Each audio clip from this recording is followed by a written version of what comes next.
वन्देऽहं श्रीगुरु श्रीयुतपदकमलं श्रीगुरुन् वैष्णवंश्च श्रीरूपं साग्रजातं सहगण रघुनाथान्वितं तं सजीवं साद्वैतं सावधूतं परिजनसहितं कृष्णचैतन्यदेवं श्रीराधाकृष्णपादं सहगणललिता श्रीविशाखान्वितंश्च। हे कृष्ण करुणा सिंधु दीनबंधु जगत्पते गोपेश गोपिकाकान्त राधाकान्त नमस्तुते।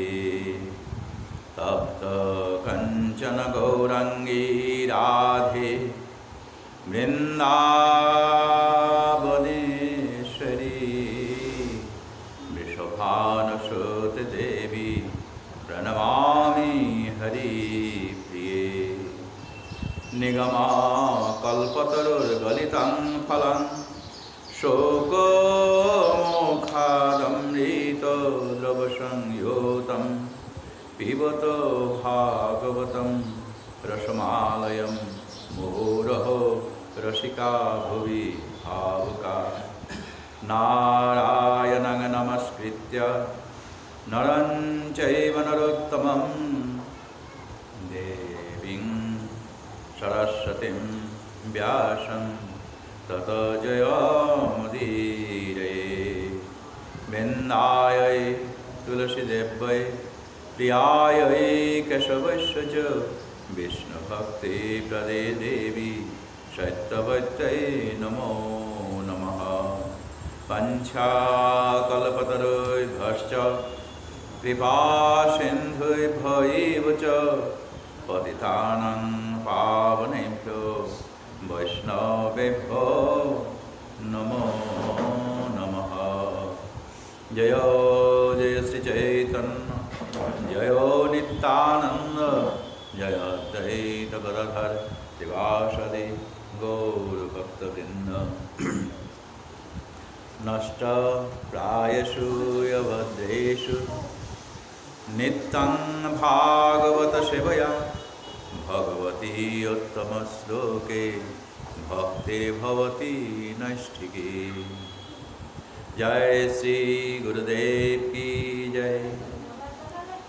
सुधी भक्तमंडली भगवान श्री कृष्ण तार चरणे कोटि कोटि प्रणाम जानिए।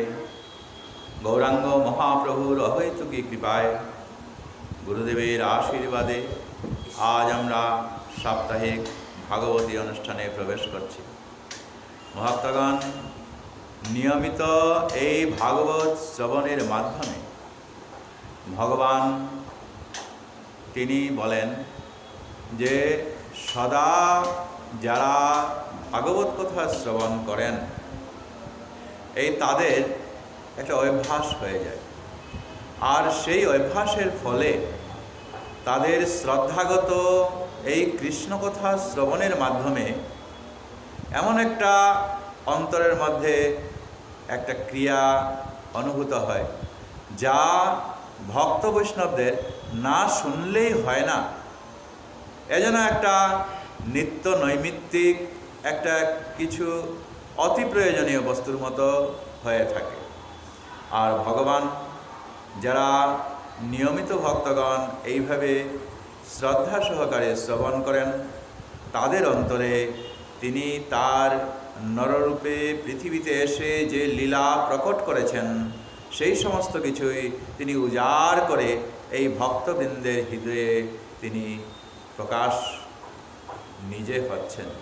তাই ভক্তবৃন্দ, কোনো ভক্ত যখনই কৃষ্ণ সেবায় নিজেকে নিয়োজিত করতে চান তাহলে তার সহজ উপায় হলো এই কপিল দেব যিনি ভগবানের অবতার তিনি যেরকম করে তার মাতাকে বলেছেন, দেবাহুতিকে, যে কিচ্ছু আর করতে হবে না, কেবল এই শ্রবণ কীর্তন এর মাধ্যমেই ভগবান যেন অনায়াসে একটা সুযোগ ভক্তদেরকে দান করেছেন, যার মাধ্যমে এই ভক্তকে আস্তে আস্তে ওই শ্রীকৃষ্ণ চরণে, কৃষ্ণ সাগরে তাকে নিয়ে যেতে চান।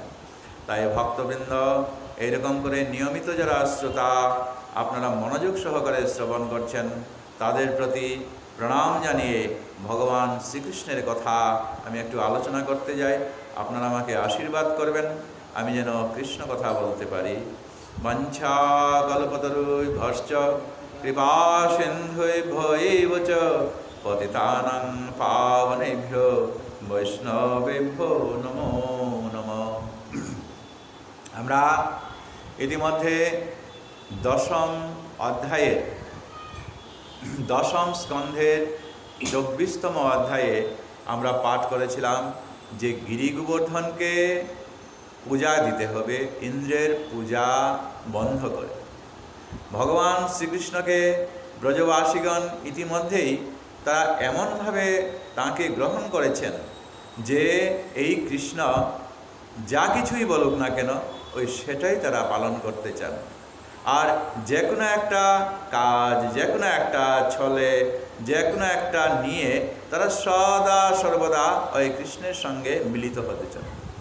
যখন নন্দ মহারাজ প্রতি বৎসরের ন্যায় এই গোবর্ধনে গিয়ে তিনি ইন্দ্র পূজা দিতে চলেছেন, তখন সেই ইন্দ্র পূজাকে বন্ধ করে ভগবান শ্রীকৃষ্ণ এই গোবর্ধন তাকেই পূজা করার রীতিটা পাল্টিয়ে দিলেন। আর এত স্বাভাবিক দীর্ঘ বছর ধরে যে চলে আসা সেই যে ইন্দ্র পূজা, আজ যে তারা বন্ধ করবেন, এক সামান্য একটা শিশু এই কৃষ্ণ। কিন্তু কৃষ্ণকে তো তারা চিনে নিয়েছেন যে কৃষ্ণের মাধ্যমে এই ইতিমধ্যে বিগত দিনগুলিতে, অতীত দিনগুলিতে কী না ঘটনা ঘটে গেছে।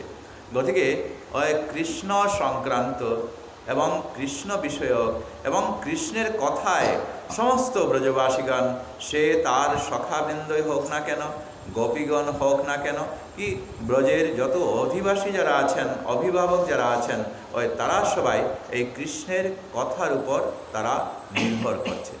তাই আজ ভগবান শ্রীকৃষ্ণ এত বছর ধরে যে চলে আসা সেই ইন্দ্র পূজা বন্ধ করে দিয়ে তিনি বলছেন যে আমাদেরকে গাভীদের জন্য তৃণ যোগাচ্ছে এবং তা দিয়ে গোপজাতির যে প্রধান বৃত্তি গোচারণে আমরা অতি আনন্দে দিনাতিপাত করছি। গতিকে এই গোবর্ধন পূজাই তো আমাদেরকে দিতে হবে, ইন্দ্র পূজা বন্ধ করতে হবে। কৃষ্ণের সেই কথায় সবাই রাজি হয়ে তখন সেই গোবর্ধন পূজা দিলেন। আর মূলত সেই গোবর্ধনধারী এই ভগবান শ্রীকৃষ্ণ নিজেই সেই পূজা তখন তিনি গ্রহণ করলেন।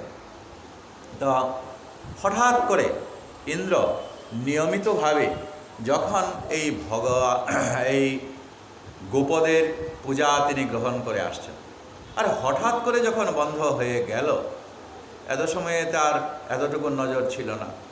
কিন্তু অন্যান্য দেবতারা যখন ইন্দ্রকে জানালো, আহা দেবরাজ, জানতে পারলে না যে একটা ছোট্ট শিশু কৃষ্ণ বলে নাকি তাদের ওই বৃন্দাবনের মধ্যে এসে গেছে, আর তার কথায় এইসব গোপবৃন্দ ব্রজবাসীগণ একেবারে নাকাল হয়ে গেছে, যে তার কথাগুলাই যেন আসল কথা। আর এতদিন ধরে যে চলে আসা সেই ইন্দ্র পূজা, সেটা পর্যন্ত বন্ধ করতে পারলো এইসব অভিভাবকগণ। আর ওই কৃষ্ণ, ও বেচারা কৃষ্ণ ছোট্ট শিশু, সে কি জানে? আর যদি সে সত্যই হয় যে তার কথায় যদি এই ব্রজবাসীগণ চলে থাকে, তো একবার আমরা বুঝিয়ে দিতে পারবো যে ব্রজবাসীদের ইন্দ্র ছাড়া আর কোনো গতি নেই।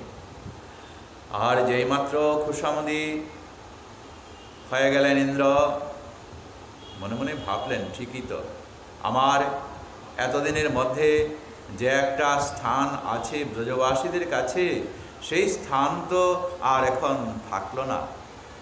আর আমার উদ্দেশ্যে যে যজ্ঞ আদি তারা দান করত, সেইগুলাও যে তারা আজ বন্ধ করলো। তার মানে এই নয় কি যে আজ যে বন্ধ করলো আর পরবর্তীতে তারা ভবিষ্যতে আদৌ একেবারে যে বন্ধ করে দিল, সেরকমও তো হতে পারে। তাই ইন্দ্র তখন ভাবলেন এ তো হতে পারে না। তখন শুকদেব গোস্বামী পরীক্ষিত মহারাজকে যখন এই ভাগবতের কথায় এই স্থানে চলে গেলেন, তখন শুকদেব মুনি পরীক্ষিত মহারাজকে বলছেন, ইন্দ্র তদা আত্মনা পূজাম বিজ্ঞায় বিহতাম নৃপ গোপেভ্য কৃষ্ণনাথেভ্য নন্দ আদিভ্য চুকোপহ। শুকদেব গোস্বামী মহারাজ পরীক্ষিতকে বলছেন, হে মহারাজ, ইন্দ্র যখন জানতে পারলেন যে তার এই যে যজ্ঞ এতদিন ধরে তারা দিয়ে আসছে সেটা এখন বিনষ্ট হয়ে গেছে, ইন্দ্রের আর কোনো নামও নেই, তখন তিনি কৃষ্ণকে তাদের ভগবান রূপে গ্রহণকারী। কারণ ভগবান মানে কৃষ্ণ যে কথা বলে ওই কথা সব ব্রজবাসীরা মানে তার মানে কৃষ্ণকে তারা ভগবান বানিয়েছে। আচ্ছা, দেখা যাক তো এখন কৃষ্ণকে তারা ভগবান বানিয়েছে না আমি বিহীন হয়ে তারা চলতে পারে, এটা একবার আমি দেখাতে চাই। নন্দ মহারাজ, অন্য গোপগণ এবং অভিভাবকগণ যারা আছেন যত সব ব্রজবাসী, তাদের প্রতি তিনি ক্রুদ্ধ হলেন এই কারণে যে দেখো যে একটা ছাওয়ালের কথা, একটা শিশুর কথা, আর ওইটাকে একেবারে প্রগাঢ়ভাবে সেটা তারা গ্রহণ করে। সমস্ত অভিভাবক যারা আছেন, নন্দ উপানন্দ আদি যত সব অভিভাবক ব্রজবাসীগণ, তারা কি এই কথাটা মেনে নিলেন? কৃষ্ণের কথাই তারা সাই দিলেন? দেখা যাক। ক্রুদ্ধ তো কার কাছে তিনি হবেন? ওই কৃষ্ণের কাছে না।